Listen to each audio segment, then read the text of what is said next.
శాసనసభ సమావేశాలు 7 రోజుల పాటు 37 గంటల 44 నిమిషాలు జరిగాయి.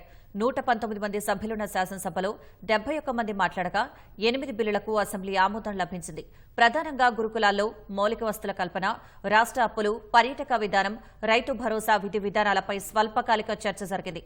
సభలో ఇచ్చిన సమయాన్ని ప్రతిపక్షం రాజకీయంగా వాడుకోవాలని చూసిందని, సభ్యులను అదుపు చేసేందుకే మార్షల్స్ ను రంగంలోకి దించినట్లు శాసనసభ వ్యవహారాల శాఖ మంత్రి శ్రీధర్ బాబు వెల్లడించారు.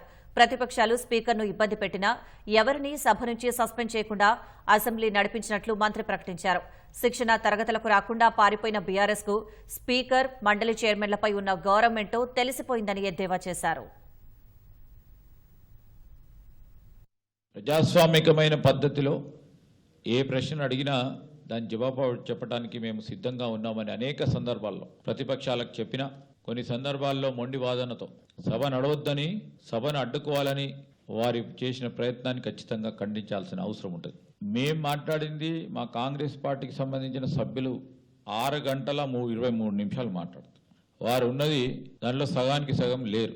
5 గంటల 6 నిమిషాలు మాట్లాడింది. మా సభ్యులు 6 గంటలు మాట్లాడితే వారు 5 గంటలు మాట్లాడితే, ప్రజాస్వామికంగా వారికి అవకాశం ఇస్తే గౌరవ స్పీకర్ గారి పైన దాడి చేయటానికి, లేకుంటే కాగితాలు విసరటానికి, పోడియం దగ్గరకు వచ్చి ఇష్టారాజ్యంగా అడ్డగోలుగా అన్పార్లమెంటరీగా స్లోగన్స్ చేస్తా ఉన్న తరుణంలో ఆ మార్షల్స్ అక్కడ ఉండి అదుపు చేసే ప్రయత్నం చేశారు.